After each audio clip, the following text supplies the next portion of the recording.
La pluie revint sur Madrid tel un vieux percepteur, lente, incessante, impossible à ignorer. Elle ruisselait à travers les toits effondrés de la Grande Via, ruisselait des balcons rongés par la rouille, sifflait sur l'asphalte fissuré qui portait encore les traces de brûlure de l'été, des avertissements nucléaires. Louise de la Torre appuya son épaule contre la porte brisée de ce qui avait été une parfumerie et compta les enfants qui défilaient devant elle. 11, 12, 13. Elle ferma les yeux, guetta un battement de cœur, puis claqua la porte derrière eux. Depuis la nuit où les réseaux électriques étaient tombés en panne et où les drapeaux de l'Europe occupée étaient brodés de symboles empruntés, Louise avait oublié le calendrier. Pourtant, elle gardait en tête un registre d'enseignante. Premier jour, trouver de la nourriture. Deuxième jour, trouver de l'eau. Troisième jour, trouver les enfants cachés sous les os de la ville. Le registre lui indiquait que nous étions en 1147. Elle n'avait ni tableau noir, ni manuel, ni sécurité, mais à l'aube de chacun de ces jours-là, elle murmurait le même vœu. Ils liront. Ils rêveront d'histoires que les occupants ne peuvent traduire. Ils sauront qu'il existe un langage au-delà des ordres. La salle de classe était une cathédrale improvisée d'ombre, éclairée seulement par un feu de baril de pétrole que Louise soignait comme une divinité domestique.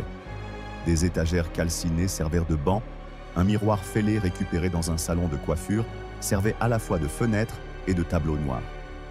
Ce soir, elle commencerait par Cervantes, un fragment récupéré sur un étal de marché aux puces avant que les embargos n'étranglent l'Espagne. Demain, elle pourrait passer à la poésie interdite, Lorca si les pages ne s'effritaient pas. Elle parlait doucement, son espagnol empreint de la suie de la survie, mais lorsque les mots filaient, ils brillaient plus fort que n'importe quelle balle traçante. « Levez les yeux », murmura-t-elle. Et la plus jeune, Alba, 7 ans, à qui il manquait encore 2 dents de devant, leva le menton comme si elle attendait son couronnement. Louise traça l'air, dessinant une plume invisible sur une page invisible. « Aventure », entonna-t-elle, laissant le mot anglais rouler comme un dé. « Répétez. »« L'aventure », répondit le cœur. Leurs voix vacillaient, telles des étincelles d'espoir au cœur d'une grotte dévastée par les bombardements. La porte s'ouvrit à nouveau avec un bruit sec. Le cœur de Louise s'arrêta. Un garçon d'environ 13 ans entra. Son uniforme était trop neuf, ses bottes impeccables. L'insigne sur son épaule était inimitable. La rune de l'aigle et de l'éclair des forces de sécurité de l'occupation. Des cris s'échappèrent. Un enfant étouffa un cri. Louise reprit son souffle. Le garçon retira sa casquette, révélant des cheveux blonds coupés courts et des yeux couleur de baïonnette laissés toute la nuit dans le gel. Il parle dans un castillan hésitant. « Mademoiselle, je m'appelle Raphaël. On m'a dit que les cours avaient lieu ici. » Louise avait la bouche pleine de gravier. Elle devait le renvoyer. L'uniforme était un signal d'alarme pour les informateurs. Les bergers étaient suicidaires. Mais elle vit alors le tremblement dans sa main tandis qu'il serrait sa sacoche. Pas d'arme de poing, pas d'arrogance, seulement de la peur. La rumeur disait que les enfants d'officiers étaient cantonnés dans des quartiers sécurisés, isolés des écoles locales pour des raisons de sécurité. Peut-être ce garçon avait-il lâché prise. « Pas d'uniforme en classe, dit-elle enfin. Assieds-toi. Écoute. Les enfants ont fait de la place. L'aîné, Youssouf, a déplacé un torse de mannequin brûlé pour créer un siège. Raphaël s'est glissé à l'intérieur, ses bottes raclant le béton.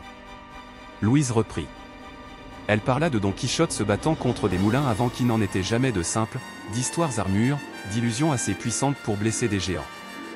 Parfois, lorsque le feu s'éteignait, elle changeait de sujet et leur parlait des trésors de données cachés ou des serveurs silencieux sous les décombres qui hébergeaient encore des fichiers de contrebande, des livres audio, des best-sellers complets, des archives que le régime ignorait parce qu'il pensait que les enfants préféraient le narcotique de la propagande.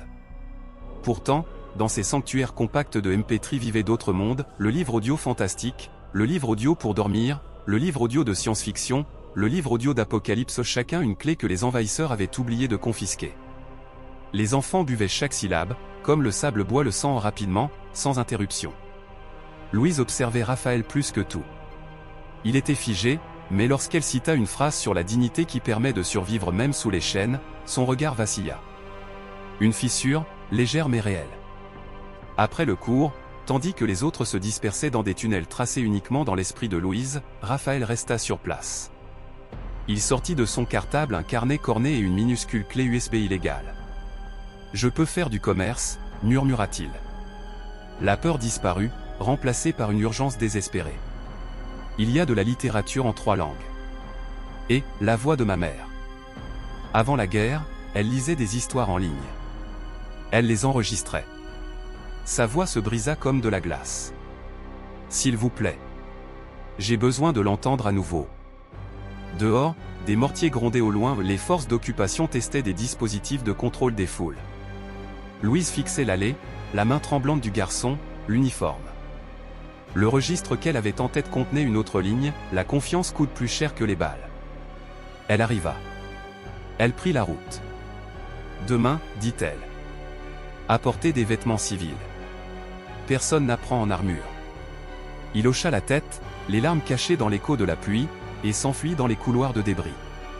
Cette nuit-là, sur le toit d'un hôtel inachevé, les fichiers de sa clé USB brillaient comme des lanternes sur sa tablette récupérée. Il y avait des berceuses, des histoires et un dossier étiqueté avec des métadonnées bien ordonnées, mieux que le livre audio d'un film. Elle appuya sur « Lecture ». L'espagnol doux d'une femme lui emplit les oreilles, lisant l'histoire d'une enseignante qui avait caché des enfants d'une autre tyrannie. Le passé s'est entrelacé avec le présent, une bouée de sauvetage plus solide que l'acier. Louise a enregistré les métadonnées dans un dossier intitulé Sans détour, mieux que le livre audio des films, un nom choisi non pas pour la poésie mais pour son côté enfantin et provocateur, un rappel que la comparaison n'était le voleur de joie que si la joie restait silencieuse. Elle dormait à peine. Les souvenirs rôdaient dans son crâne comme des animaux errants à la recherche de miettes. Elle se souvenait de la dernière réunion du ministère espagnol de l'Éducation l'hiver 2047, 2 semaines avant que les impulsions électromagnétiques n'effacent les archives nationales. Les ministres discutaient des polices de caractère pour les nouveaux manuels d'alphabétisation tandis que les satellites brûlaient au-dessus de leur tête. Louise, alors conseillère pédagogique junior, proposa des protocoles d'urgence de téléapprentissage. Ils rirent, la traitant d'alarmiste. Le compte-rendu de cette réunion brûlait avec le ministère lui-même, mais les rires résonnaient encore. Avant l'aube, elle tenta de se reposer au pied d'un escalator cassé dans la station de métro qu'elle considérait comme son foyer. Des publicités rouillées s'enroulaient au-dessus d'elle comme une peau de serpent muet.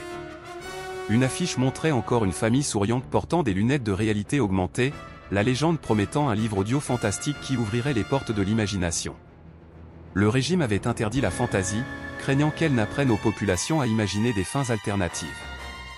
Louise rêvait de voix, chacune étiquetée avec des métadonnées, livre audio pour dormir, livre audio de science-fiction, livre audio d'apocalypse. Elle se mêlait en berceuse et en avertissement, lui disant que la différence entre les cauchemars et les manuels résidait uniquement dans la volonté d'agir. Elle se réveilla au son d'un vent aux effluves métalliques, porteur de rumeurs d'un nouveau décret, tout rassemblement non autorisé était passible d'exécution sommaire. Cela incluait son école, et les enfants aussi. L'improvisation était une vieille collègue, il parlait sans plaisanterie. Au lever du soleil, elle avait démantelé la salle de classe de la parfumerie, dispersant les traces dans les ruelles et les égouts. La leçon suivante se déroulerait dans les catacombes sous la cathédrale de l'Almudena, où l'encens masquait autrefois la fragilité humaine. Le labyrinthe y était plus ancien que tous les régimes, et ses ossements ne répondaient qu'à la mémoire. Les enfants arrivèrent un par un, guidés par des flèches de craie que la pluie de midi emporterait. Raphaël arriva le dernier, vêtu d'un pantalon civil trop court à la cheville. Son regard exprimait l'effroi de celui qui a goûté à la liberté et craint que son appétit ne soit remarqué. Dans la crypte, Louise déposa la tablette sur un autel fissuré. Lorsqu'elle appuya sur « Play », un silence se fit, comme si les statues de marbre elles-mêmes se penchaient pour écouter. Il était une fois, par une nuit plus sombre que le silence, un professeur alluma une bougie dans une ville d'ombre. Les enfants fermèrent les yeux. Même Louise sentit son pouls se synchroniser avec la cadence. Elle observa Raphaël, il prononçait des syllabes au rythme de l'enregistrement, ses larmes traçant des traces de vif argent sur ses joues poussiéreuses. À cet instant, il n'était ni le fils d'un occupant, ni un espion, juste un garçon en deuil d'un monde qu'il connaissait à peine. Après l'histoire, Louise distribua des pages arrachées d'un registre. « Écrivez, ordonna-t-elle, ce que la bougie représente pour vous. » Les crayons raclèrent la pierre jusqu'à ce que des détonations lointaines secouent la crypte des équipes de démolition rasant des quartiers désorganisés. Le plâtre pleuvait. Alba couina. Raphaël se jeta en avant, la protégeant de ses bras fins. La compassion s'imposa plus vite que n'importe quelle directive. Lorsque les secousses se calmèrent, Louise les conduisit à travers un tunnel de pompe funèbre jusqu'au sous-sol d'une ligne de métro fermée. Là, à la lueur phosphorescente des colonies fongiques, ils lurent à voix haute ce qu'ils avaient écrit. Youssouf qualifia la bougie de « carte qui se brûle d'elle-même pour qu'aucun ennemi ne puisse la voler ». Alba dit que c'était « le battement de cœur de ma mère lorsqu'elle m'a serré dans ses bras pour me dire au revoir ». Raphaël écrivit simplement « c'est une promesse que je ne suis pas mon père ». Louise a rassemblé les pages chaque confession d'espoir et les a rangées dans des boîtes étanches sous le kilomètre zéro, une capsule temporelle pour un avenir suffisamment têtu pour exister. Le dernier exercice de la journée était la furtivité. Elle leur a appris à se déplacer à contre-jour, à parodier la claudication d'un mendiant, à se disperser en spirale qui perturbait les drones biométriques. C'était aussi, disait-elle, une forme d'alphabétisation, décrypter la grammaire de la survie. En les congédiant, elle glissa un émetteur radio miniature dans le manteau de Raphaël. Sa portée était limitée, mais il émettait une impulsion cryptée identique aux balises qu'elle avait vues scintiller à travers les ruines. Un pacte tacite, il la préviendrait des mouvements de troupes, elle le garderait humain. Quelques heures plus tard, au milieu des bougies qui coulaient et des fresques saintes calcinées par la fumée, Louise s'autorisa une petite indulgence, elle imagina une bibliothèque reconstruite au soleil, son atrium résonnant d'enfants se demandant si leur enregistrement préféré était meilleur que le livre audio du film. L'espoir, se rappela-t-elle, était contagieux. Objectif de la leçon pour demain, attiser le questionnement, exorciser l'obéissance, trouver le fragile carrefour où l'imagination devient insurrection. Loin au-dessus, l'aube fendit le ciel comme une blessure révélatrice, et quelque part au-delà du squelette de Madrid, une autre salle de classe secrète privée, répondant à la sienne dans un code silencieux et lumineux. La pluie s'arrêta juste assez longtemps pour que la poussière de Madrid se transforme en un brouillard fantomatique, s'enroulant dans les ruelles comme des conspirateurs prudents. Louise de la Torre se glissait le long des arcades de la Plaza Mayor, tête baissée, le registre de l'enseignante s'activant furieusement dans sa tête. À l'aube, une émission cryptée avait crépité dans le micro-émetteur au poignet de sa veste, couvre-feu avancé à 17h. Nouveaux itinéraires de patrouille le long de la cave à Baja. Des tracts dissidents découverts à Chambéry. Les suspects seront inculpés. Elle savait que « inculpé » était un euphémisme dont les traces aboutissaient toujours à des tombes anonymes. Elle se rendit au rendez-vous à 3 pâtés de maisons au sud du Prado, incendié, où une statue de Goya planait encore sous les cicatrices de l'explosion. Raphaël attendait, grelottant dans son habit de civil, serrant une sacoche en toile. 2 jours avaient creusé des creux sous ses yeux. Ils ont fait une descente dans le complexe des officiers, murmura-t-il. Ils ont pris tous les disques durs. Mon père dit qu'il réclame une quarantaine intellectuelle complète. Sa voix s'accrocha au mot « père », une ronce qu'il ne parvenait pas à démêler. Louise l'observait, ce garçon en équilibre entre héritage et choix. Il sentait l'huile de canon et la fumée de bougie, les 2 religions de la conquête et de l'apprentissage. « Viens, dit-elle. On emprunte les tunnels du tramway. Plus vite. » Sous la place, les voies de tramway abandonnées formaient un labyrinthe artériel. Des chats sauvages les suivaient, silencieux comme des signes de ponctuation. Ils passèrent devant des fresques à moitié peintes par des artistes résistants ou des comètes de néon défiant la suie. L'une d'elles disait, en anglais, « Tournez la page avant qu'il n'efface l'histoire ». Une autre présentait un livre ouvert se métamorphosant en colombe, avec la légende « Livre audio fantastique ». Au kilomètre 4-9, ils rencontrèrent Youssouf et Alba. Le bras de Youssouf était bandé des éclats d'obus provenant du ratissage de la nuit dernière, lorsque des drones ont mitraillé des lavapiés. Il sourit néanmoins, présentant un panneau solaire récupéré comme un paragraphe miraculeux sauvé de l'incinération. Alba tenait une boîte à lunch en fer blanc remplie de crayons de contrebande. Ils auraient pu être n'importe quelle famille attendant un train de banlieue aussi tant est que les familles existent encore. Le plan de Louise se déroulait dans sa tête, déplacer la classe chaque soir, maintenir les leçons en activité. La destination de ce soir, nom de code Athéna, se trouvait sous le palais royal, une cave à vin abandonnée, autrefois réservée aux banquets d'État, qui ne se reproduirait plus jamais. Elle espérait que les épais murs de pierre étoufferaient les rires des enfants diffusés par les microphones thermiques. Ils émergèrent dans la pénombre de la cave. L'humidité perlait sur les tonneaux antiques comme des applaudissements patients. Des lanternes s'allumèrent et 32 enfants s'installèrent sur des caisses retournées. Louise s'éclaircit la gorge. Bienvenue à l'université du tonnerre calme, annonça TL, utilisant un nom de code qui ne laissait aucune trace de doigt. Ici, les titres comptaient, l'imagination était leur dernière monnaie d'échange.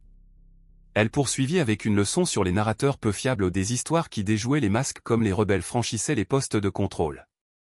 Elle récita des passages d'une anthologie défraîchie, puis enchaîna avec une expression anglaise que les plus jeunes trouvaient exotique, livres audio, best-seller complet. Elle parla de fichiers dispersés comme des graines sur le darknet, de voix qui refusaient d'être censurées. Elle leur expliqua que les civilisations pouvaient s'effondrer, mais qu'une histoire murmurée dans un micro pouvait s'infiltrer dans des bunkers, traverser les frontières, devenir une apocalypse audio qui hantait les tyrans longtemps après la dissolution des armées. Au milieu de la conférence, le bruit des bottes des soldats résonna au-dessus de leur tête. Le plafond trembla, la poussière vola entre les pierres. Les enfants se figèrent. Louise porta un doigt à ses lèvres, puis à Raphaël. Il comprit. Se faufilant dans un tunnel latéral, il activa l'émetteur à sa ceinture, un leurre qui imitait les conversations des rebelles à deux pâtés de maison. Quelques instants plus tard, des détonations retentirent au loin, les soldats redirigeant leur colère. Alba expira le souffle qu'elle retenait depuis 5 battements de cœur. La leçon reprit, mais l'esprit de Louise errait. Chaque crise réduisait sa marge d'erreur. Elle avait besoin d'un refuge plus grand et d'alliés. Des rumeurs parlaient d'un réseau transpyrénéen appelé les fantômes de Gutenberg, des trafiquants de clés USB interdites reliant les catacombes de Marseille aux aqueducs de Lisbonne. Si elle les atteignait, son école pourrait devenir plus qu'une cachette, elle pourrait être un transmetteur d'idées, une aventure que les fréquences ne pourraient brouiller. Pourtant, les Pyrénées étaient minées, et les enfants n'étaient pas une cargaison. Après le cours, elle prit Raphaël à part, près des fûts étiquetés Rioya Grand Réservat 2040. « Vous nous avez sauvés, dit-elle. Mais la dette s'alourdit. Il nous faut des codes d'accès, des listes de ravitaillement, tout ce qui nous permet de franchir le cordon. » Les mains de Raphaël tremblaient. « Mon père garde une tablette sécurisée. Si je copie les clés, je trahirai. » Louise se pencha plus près. Ou un étudiant qui a refusé de mentir. Elle vit la ligne de compte apparaître derrière ses yeux, le calcul de la trahison. Il hocha la tête, presque imperceptiblement. Dans la pièce voisine, Youssouf installa le panneau solaire pour recharger lentement la tablette. Alba raconta son propre conte de fées à un cercle de tout-petits ou des bibliothécaires sorciers qui enfermaient des généraux maléfiques dans des dictionnaires maudits. Louise sourit, les enfants métabolisaient les traumatismes en métaphores plus vite que les adultes. Ils se couchèrent au milieu des tonneaux. Louise resta éveillée, entendant la ville respirer comme une bête aux poumons percés. Elle murmura des plans de cours dans l'obscurité, demain, allégorie, la semaine suivante, désobéissance civile déguisée en exercice de grammaire, après cela, peut-être la démocratie par le biais de récits collectifs. Elle répéta un mantra, un livre audio pour dormir, mais le repos lui échappa. À l'aube, un coup codé retentit, 3, 2, 5 coups. Emilia, une messagère de la résistance aux tresses comme une corde en feu, entra, essoufflée. « Ils recherchent des éducateurs, dit-elle. Ils commenceront par les zones de réfugiés. » Elle sortit un communiqué plié, estampillé du hibou des revenants de Gutenberg. Contact confirmé.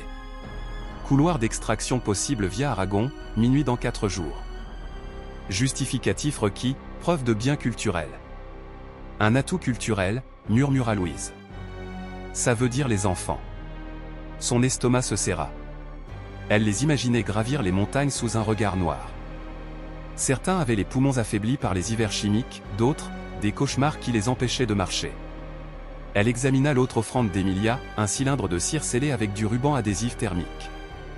Qu'est-ce qu'il y a dessus? Un vieux discours de Lorca, restauré, dit Emilia. Cadeau de fin d'études. Louise retourna le cylindre et lut le titre gravé, mieux que le livre audio du cinéma.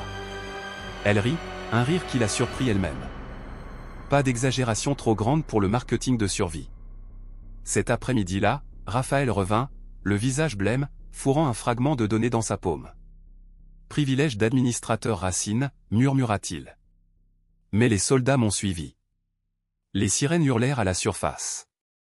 Louise maudissait les registres, les plans, les rêves, toute la bureaucratie de l'espoir.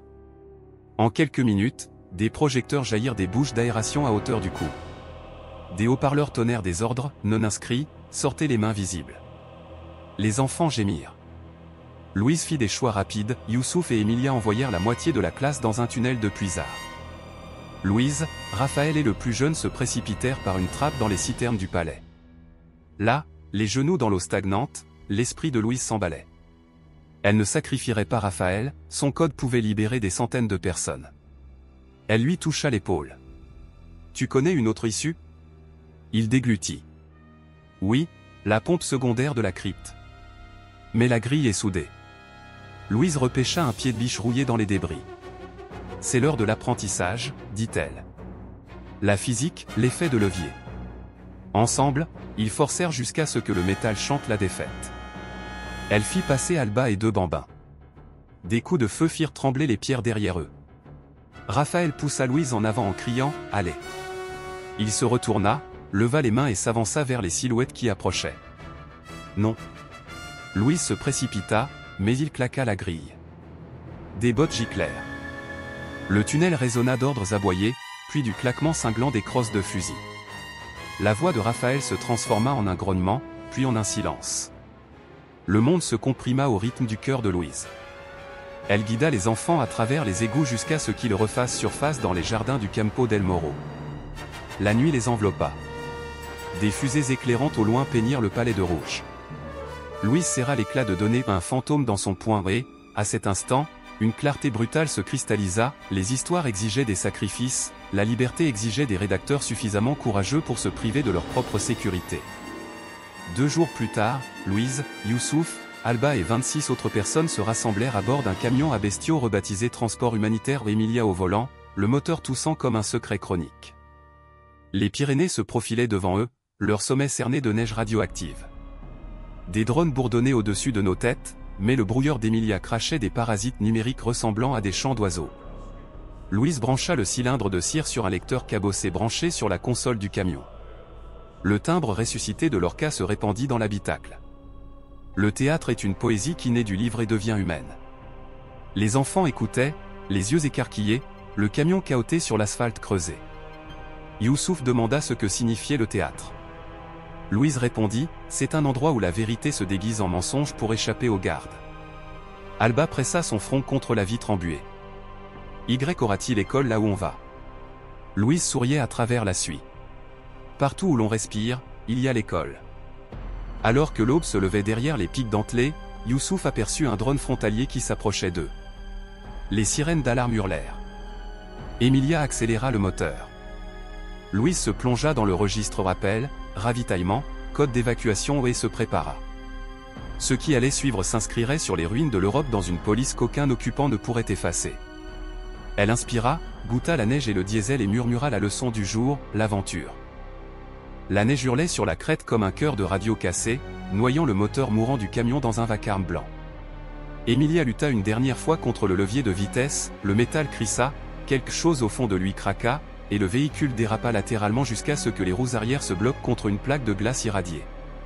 Louise de la Torre percuta le tableau de bord, sa vision explosant d'étincelles. Quelque part derrière elle, Alba gémit, Youssouf jura entre ses dents serrées. Les Pyrénées, déchiquetées et indifférentes, les entouraient comme un tribunal prêt à statuer par avalanche. Au-dessus de la vallée, le drone frontalier s'inclinait, sa lentille thermique à la recherche de signatures inadéquates. La batterie du brouilleur lança un dernier grésillement avant de sombrer dans le silence. Le registre des professeurs de Louise lui lança des avertissements, présence d'abord, 29 enfants, 2 adultes. Absence interdite. Elle secoua l'épaule d'Emilia. On y va. Tout de suite. Ils dévalèrent du camion dans des congères jusqu'aux genoux, chaque souffle s'avérant une lame. Emilia désigna une fissure dans la falaise d'un puits de maintenance abandonné, autrefois partie d'un embranchement ferroviaire transmontagnard. Tunnel 5, dit-elle d'une voix rauque. Les fantômes de Gutenberg l'avaient désigné comme solution de repli. Des coups de feu claquaient en contrebas où des gardes frontières descendaient de leurs semi-chenillés. Les rotors des drones s'inclinaient plus haut. Les enfants trébuchaient vers la fissure, portant des sacoches remplies de crayons de contrebande, de clés USB et du cylindre de cire que Louise conservait précieusement comme une relique. Elle gardait le fragment de données de Raphaël dans une poche près de son cou, chaud contre sa peau, une impulsion déterminée. À l'intérieur du puits, l'obscurité les enveloppait, percée seulement par la lanterne à manivelle de Youssouf. Des rails givrés scintillaient sous des stalactites de glace. L'air sentait les fantômes du diesel et la terre ancienne. Louise recompta les têtes, 29. Elle exhala un soupir de soulagement, puis fit signe à Emilia de sceller la porte anti-explosion. Le métal grogna et se referma au moment même où un projecteur balayait l'entrée et peignait leurs empreintes d'un éclat stérile. Ils grimpèrent pendant des heures, le puits s'inclinant vers le haut, les rails se déformant en échelles rouillées. Les enfants sifflaient, la neige fondante dégoulinait de leurs cheveux comme de la morphine sur les rochers en contrebas. Louise les maintenait en mouvement avec des fragments de mythes murmurés, Ulysse dans la tempête, Scheherazade illuminant l'aube avec des histoires, une bibliothécaire qui lisait plus vite que les bourreaux. Chaque parabole se terminait par le même mot, prononcé comme une destination, aventure. Quand l'épuisement menaçait de provoquer une mutinerie, elle déclencha le haut-parleur de la tablette et laissa s'échapper la voix de Lorca basse, mélodieuse, provocante. Ce n'était pas seulement un réconfort, c'était un camouflage psychologique. Les spectres radioélectriques étaient hérissés de senseurs d'occupation, mais ils n'avaient pas encore appris aux algorithmes à craindre la poésie.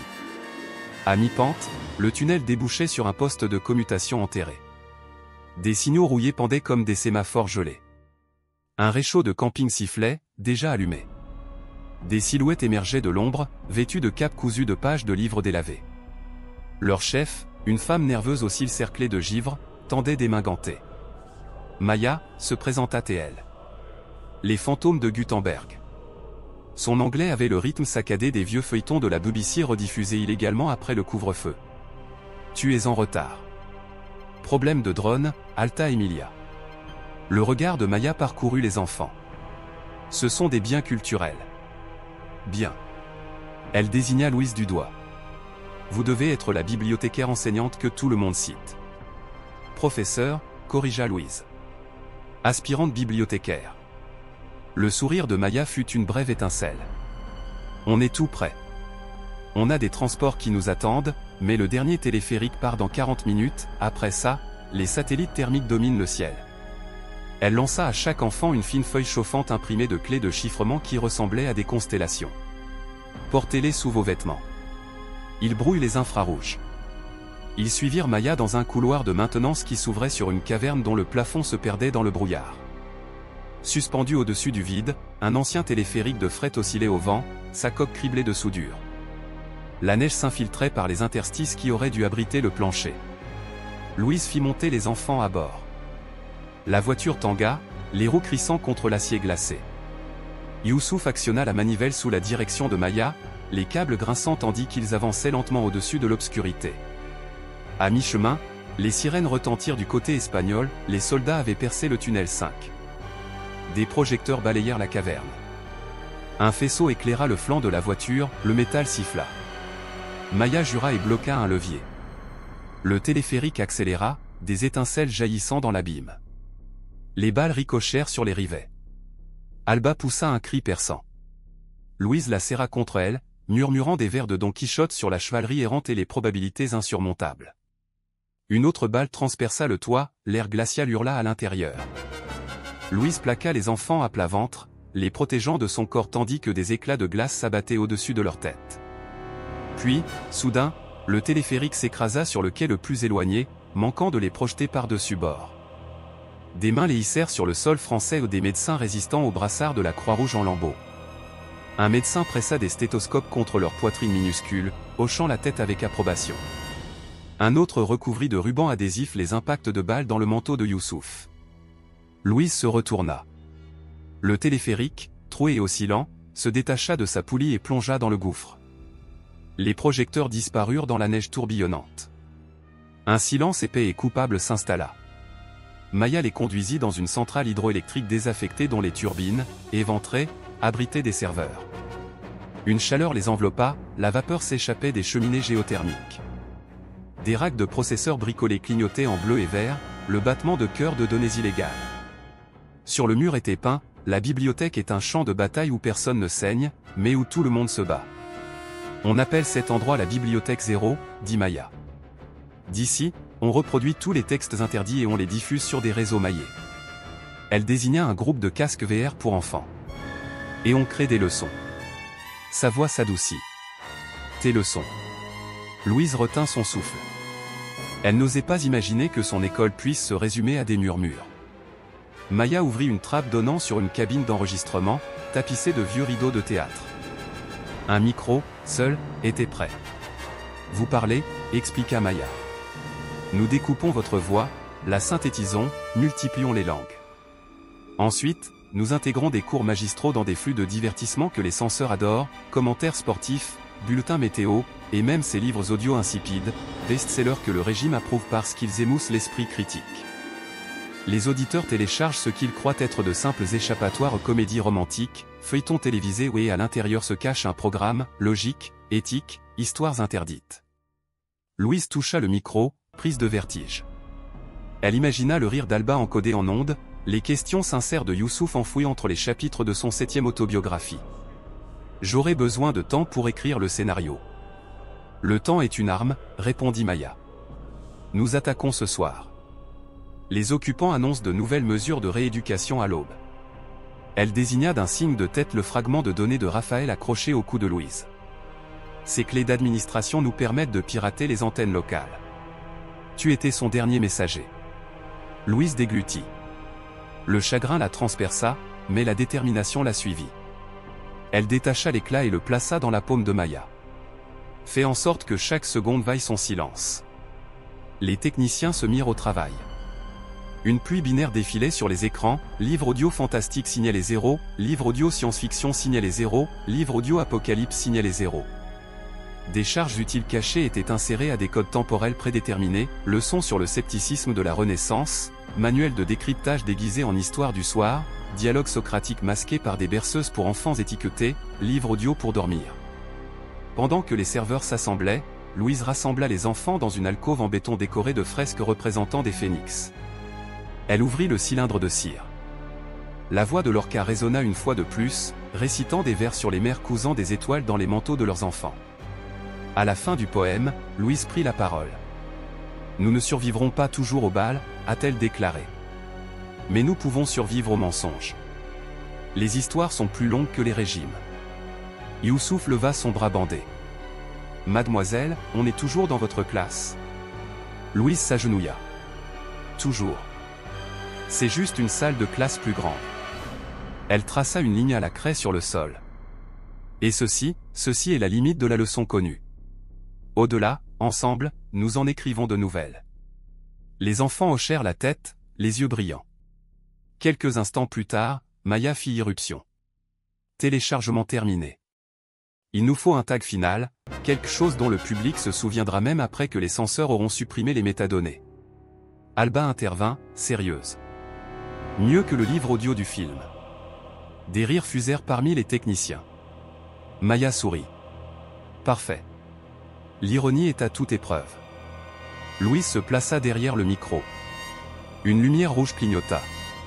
Elle inspira de la suie et de la vapeur, expira avec conviction. « Bonsoir, chers auditeurs », commença-t-elle d'une voix ferme comme le son des cloches. « Ce soir, c'est mieux qu'au cinéma. Le livre audio vous propose un récit de la rébellion de l'imagination. Si vous m'entendez, vous êtes le héros. Tournez la page. » Elle parla pendant 30 minutes des extraits littéraires entremêlés d'énigmes d'algèbre, des notes d'histoire du monde dissimulées dans des blagues sur les dragons. Lorsqu'elle eut terminé, des larmes coulèrent, faisant fondre des traces de sel sur ses joues. La transmission fut lancée. Des antennes camouflées en pain gelé pulsaient à travers les vallées, à travers les villes occupées où les familles se blottissaient près de récepteurs de contrebande, aspirant à tout sauf au sermon de l'État. Dans les salons et les abris anti-aériens, la diffusion se faisait passer pour une évasion, mais chaque phrase codée semait la résistance, définition de la liberté, exercice d'inférence critique, instruction pour falsifier des bulletins de vote à partir d'emballages de cigarettes. Des heures passèrent dans le bourdonnement de la Bibliotheca Zéro. Les caméras de surveillance s'allumèrent, des avant-postes signalèrent des citoyens citant ces répliques sur les marchés. Des soldats, désorientés, s'emparèrent de radios et ne trouvèrent que des romances banales. Pendant ce temps, des enfants griffonnaient des subversions algébriques sur les murs. Le succès, certes, mais les représailles suivaient toujours. Maya révéla des interceptions satellites, des colonnes de blindés lourds manéuvrant vers Carcassonne. Ils traceront le signal dans 24 heures, prévint-elle. Louise redressa les épaules. Alors on déménage à nouveau l'école. Où ? Demanda Emilia. Sur chaque place de village. Sur chaque toit. Elle tapota les racks des serveurs. Nous imprimons des brochures. Nous intégrons des messages audio aux alertes d'urgence. Nous faisons de l'Europe un programme scolaire qu'aucun tyran ne peut rater. Maya hocha la tête, le respect étincelant. Ce n'est pas un plan d'évacuation, c'est une insurrection. C'est un programme, corrigea Louise, un sourire féroce. Une alarme retentit au code jaune. Un drone frontalier survola la zone, les brouilleurs se déclenchèrent. Les enfants regardèrent Louise. Elle souleva un exemplaire abîmé de l'île au trésor où les pages étaient rafistolées avec du ruban isolant et haussa un sourcil. « Eh bien, alors, déclara-t-elle d'une voix pleine de malice nocturne, allons-nous continuer notre aventure ?» Ils répondirent par un rire polyphonique, le son de salle de classe renaissant au milieu des ruines. Au-dessus, le drone filait en spirale, aveuglé par des leurres sonores. En dessous, les serveurs tournoyaient, multipliant les histoires plus vite que le feu ne pouvait les consumeurs. Louise traça une ligne silencieuse, le son où l'imagination évolue.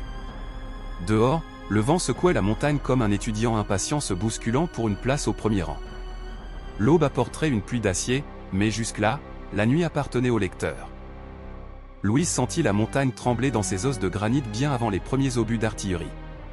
Elle triait des caches de prospectus micro-imprimés ou des bibliothèques compressées par algorithmes déguisés en coupons de charité lorsque la secousse parcourut les dalles de la centrale hydroélectrique et fit vibrer les bocaux de bougies à bouchons vissés. Elle ne broncha pas, le registre dans sa tête ajouta simplement une nouvelle colonne, munitions en approche, leçon d'urgence. Les turbines, éventrées pour accueillir les serveurs, vibraient comme si de vieux fantômes tentaient de les ramener à la vie. La voix de Maya retentit dans le système PA, convoi blindé à 12 clics, est à 40 minutes. Les signaux satellites montrent des camions anti-signal. Ils veulent sabrer les ondes. Louise essuya le graphite du bout de ses doigts. Ces cours avaient été diffusés à travers l'Europe occupée pendant 6 nuits suffisamment pour déclencher des graffitis à l'aube à Varsovie, des berceuses codées à Naples, des flash mobs mathématiques à Lyon. Le régime parlait de contagion culturelle. Ce soir, il tenterait de cautériser la blessure. Elle entra dans le centre principal. Les techniciens se pressaient autour des consoles où les cartes rougeoyaient, témoins de l'avancée des vecteurs de menace. Les enfants, emmitouflés dans des vestes matelassées ornées de phénix, étaient assis à des bureaux pliants, terminant leur devoir à la hâte, Alba illustrant le tableau périodique sous forme de bête mythique, Youssouf fabriquant une roue de chiffrement à partir de capsules de bouteilles. Le plan de cours, songea Louise, avait évolué, la crise était un enseignant remplaçant un patient. Emilia apparut, maculée de graisse, serrant une bobine de fibre optique. « On peut se connecter au canal d'urgence national, dit-elle, le souffle embrumé. Mais il faut émettre avant que les brouilleurs n'envahissent la vallée. » Après ça, silence. Maya les rejoignit, le regard rivé sur la tempête. « Notre meilleure option est Antena Delta, sur le pic sud. Une tour à micro-ondes vieille de 30 ans. En vue directe sur Marseille, Barcelone et Genève. Si nous y téléchargeons votre fichier maître, les satellites disperseront les paquets plus vite qu'ils ne peuvent les écraser. » Louise jeta un coup d'œil aux enfants. « Qui détient le fichier maître ?» Alba leva une main gantée. « Je le veux. » Elle tapota la loutre en peluche qu'elle portait toujours sur elle, un disque à gaufrette était cousu dans son ventre. Louise déglutit, l'espoir se cachait à nouveau dans l'innocence. Youssouf tapota sa roue de chiffrement. « Je peux régler la clé de transmission. » Un bloc-notes à usage unique de 32 caractères. Ils ne le casseront jamais avant la fin de l'histoire. La poitrine de Louise se réchauffa. La peur était réelle, mais cette peur l'était tout autant, des enfants instrumentalisant la curiosité. Elle s'adressa à la salle, n'emportez que ceux qui voyagent à la vitesse de l'éclair. Nous gravissons Delta. Leur cortège se faufila à travers des portes blindées pour pénétrer dans des tunnels éclairés par une bioluminescence fongique. La fonte des neiges martelait des rails d'acier, tel un métronome anxieux. À mi-hauteur d'un escalier de maintenance en colimaçon, la montagne se convulsa sous l'impact d'un obus. La poussière s'abattit, les lumières vacillèrent. Un enfant hurla. Louise s'accorda avec Cervantes, « Courage, mes amis. Les géants se font passer pour des moulins à vent, nous leur rappelons qui écrit l'histoire. » Ils émergèrent sur une crête ravagée par des lames de glace. Loin en contrebas, des phares serpentaient tels des vers de venin de néon ou des convois convergents. Au-dessus, des groupes de drones déployaient leurs lasers de recherche rouge. Maya dégaina un pistolet IEM. Un coup, un ange tombe, murmura-t-elle avant de tirer. Un drone fila en spirale, flamboyant, sa descente marquant silencieusement le blizzard. L'antenne Delta s'élevait devant, ses câbles squelettiques et glacés scintillant comme des cordes de harpe. L'échelle d'accès était recouverte d'un givre vitreux. Louise commença la première, ses mains gantées se serrant avec une précision calme. Alba suivait, l'outre solidement attachée, Youssouf grimpait derrière, une bobine de fil enroulée autour des épaules comme des ailes empruntées. Emilia et Maya encadraient les enfants tandis que les techniciens, en bas, assemblaient des paraboles à partir de plateaux de télévision par satellite récupérés. À mi-hauteur, des projecteurs perçaient la crête des soldats montés sur des traîneaux, au sommet d'une selle. Des coups de feu claquaient, des balles ricochaient sur les treillis métalliques. Le pouls de Louise s'accélérait, mais elle continuait à grimper, murmurant pour elle-même les phrases devenues des talismans, best-sellers de livres audio, fantastique, sommeil, science-fiction, apocalypse, aventure, meilleurs que les films. Chaque ligne était une promesse faite à des auditeurs qu'elle ne rencontrerait peut-être jamais. Sur la plateforme du portique, le vent soufflait si fort qu'il en retombait. L'armoire de l'émetteur était cadenassée, mais le code codé de Youssouf dissimulait une clé à molette, 2 tours rapides et la manille sautait. À l'intérieur, des circuits imprimés sommeillaient sous le givre. Louise fit asseoir Alba près du panneau ouvert. « Garde notre gardien d'histoire », dit-elle à Youssouf. En contrebas, le cœur de la crête s'élevait, les boucliers anti-émeutes s'entrechoquaient, les ordres hurlaient. Maya a annoncé par radio, on tient 2 minutes avant d'être envahi. Louise alluma l'émetteur. Les LED vacillèrent, puis restèrent allumés. Elle détacha un câble de fibre de la bobine d'Emilia. Un grésillement parasite siffla dans son écouteur, se résolvant comme la séquence de démarrage d'un relais de radiodiffusion inutilisé depuis le 2e référendum catalan. Elle tendit le casque à Youssouf. « Pose ta clé, maestro. » Les doigts de Youssouf s'agitèrent. Il prononça la phrase secrète à voix haute une comptine enfantine absurde puis ajouta « ADVENTURE » comme somme de contrôle. Il appuya sur « Exécuter ». Les données déferlèrent comme une vague de dégel des mégaoctets de voix, des indices musicaux, des conférences cachées, des cartes de tactique de désobéissance civile déguisées en berceuses. Une sirène retentit en contrebas, des soldats franchissent le périmètre extérieur. Des tirs des sentinelles de la résistance répondent. Louise se place entre les enfants et la cage d'escalier, pied de biche prêt. La voix de Maya grésille, premier camion brouilleur désactivé, 2e toujours actif versant nord. Louise scruta la vallée. Un véhicule carré, hérissé d'antennes, rampait dans la neige, son antenne parabolique tournant vers Delta. S'il se bloquait, le téléchargement serait interrompu en plein milieu de la phrase. Elle activa le micro d'Emilia. Peut-on se connecter à la ligne d'alimentation pour éviter une surtension? Couper leur circuit. Besoin d'une liaison directe, répondit Emilia. Poste de transformation en contrebas. Un souffle court. J'y vais. Trop loin, argumenta Louise. Je cours plus vite que la tyrannie, dit Emilia, et la ligne fut coupée. Quelques secondes plus tard, une lumière blanc-bleu s'est allumée à l'endroit où se trouvait le camion brouilleur, une surcharge du transformateur. Les circuits ont grillé, l'antenne s'est affaissée comme une fleur fanée. Des parasites ont retenti dans le casque de Louise. La barre de transfert a grimpé, 89%. Puis l'escalier retentit, les soldats montaient. Louise se raidit, pied de biche levé. Le premier casque apparut, elle balança, l'acier sur la visière, en voyant le soldat valdinguer. Des tirs en retour fusèrent sur les poutrelles. Elle se baissa, le cœur battant à tout rompre. Youssouf hurla, mais continua à taper, fusionnant les listes de hachage. 96%. Une rafale de feu glacial brûla l'épaule de Louise, une éraflure. La douleur la transperça, mais sa poigne de fer demeura. Elle frappa, délogea son fusil, le fit tomber du parapet. Les soldats surgirent à nouveau.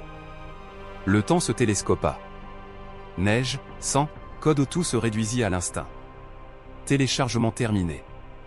Un carillon résonna comme les cloches d'une chapelle. Youssouf débrancha le câble en criant « C'est gratuit ». Alba poussa un cri de triomphe. Louise actionna la vieille sirène de la tour ou une relique gémissante qui résonnait dans les vallées tel un rapace primitif.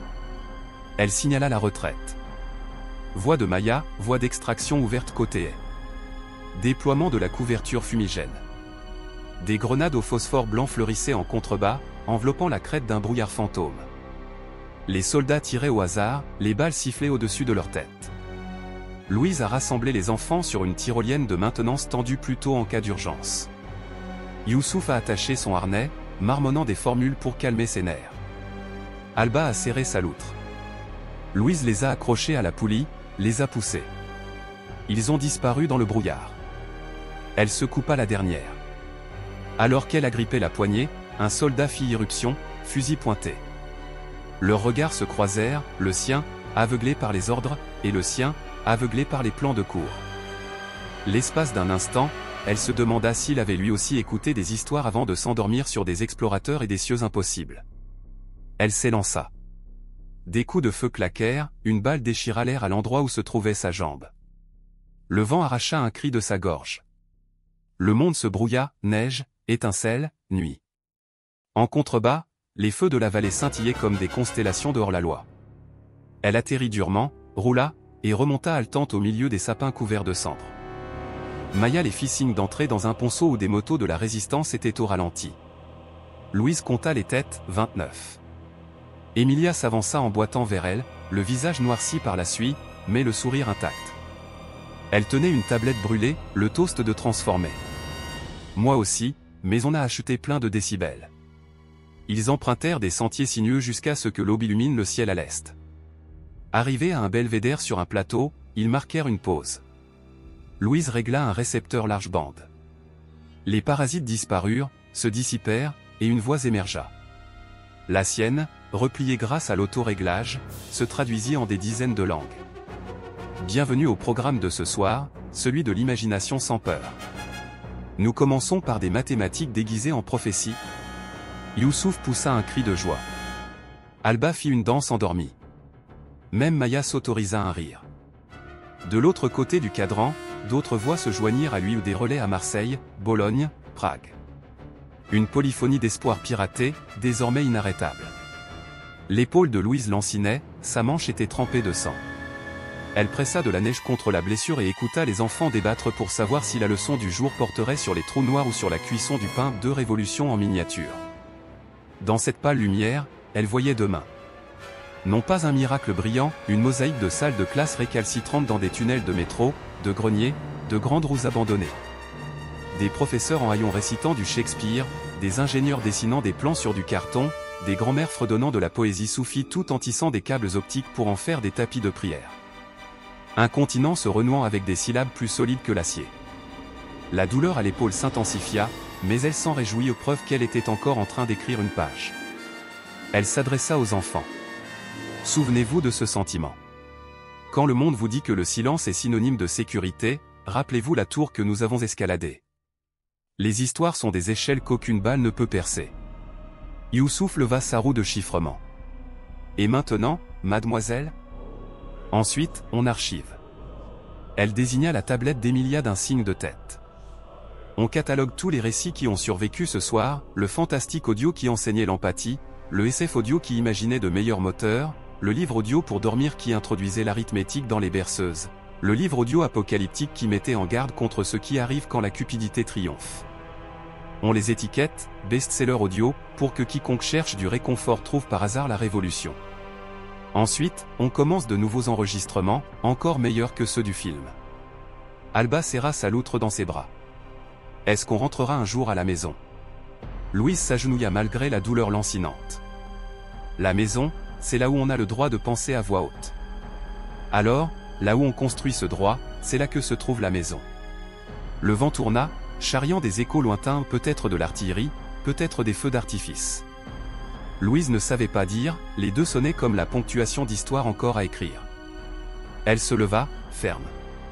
Le cours, déclara-t-elle, reprend. Premier objectif, le petit déjeuner. Deuxièmement, le plan d'une presse à imprimer mobile. Troisièmement, pratiquer le mot aventure dans toutes les langues que vous connaissez. Des rires retentirent, brillant contre l'aube ruinée. Ils enfourchèrent leur vélo et roulèrent vers l'est, le long d'une crête dorée par le soleil naissant. Les traces des chars de la nuit dernière défiguraient les vallées en contrebas, mais au-dessus de leur tête, le ciel était un immense tableau noir, vidé en attente. Louise s'imaginait y écrire en lettres de plusieurs kilomètres de large, « La connaissance est une frontière ». conquérez-la avec bienveillance. La route tournait vers un village lointain où, selon la rumeur, une église déserte offrait une acoustique parfaite pour un enregistrement clandestin. Louise pédalait plus fort, son cœur rythmant les bavardages des enfants. Quelque part, des millions de personnes branchaient leur radio fissurée, s'attendant à une propagande anesthésiante et découvrant à la place des contes de fées algébriques, des sagas subversives pour dormir, des murmures d'aventure. La voix s'affaiblissait sur son récepteur à mesure que le relief s'interposait, mais la cadence persistait dans sa mémoire, sa propre voix résonnait parmi d'innombrables auditeurs. Cela ressemblait moins à de la vanité qu'à une communion. Elle se souvint de Raphaël, de son offrande murmurée de clés, et le remercia silencieusement. Le sacrifice était gravé dans chaque syllabe. La neige fondait au bord du sentier, murmurant des applaudissements artificiels. Louise respirait l'air de la montagne, parfumé de pin et de cordite. Le registre qu'elle avait en tête tournait une page, effective de la classe, 29. Lieu, mobile. Mission, apprendre au continent à rêver éveillé. Elle sourit jusqu'aux larmes, se pencha vers la descente et laissa la gravité réciter le prologue de la conférence suivante, une conférence où chaque auditeur devenait un auteur et où chaque enfant portait une bibliothèque dans son pouls. Loin derrière, l'antenne Delta flamboyait toujours, son squelette bordé de glace et de soleil matinal, obstinément debout, un point d'exclamation à la fin d'une leçon qui venait à peine de commencer.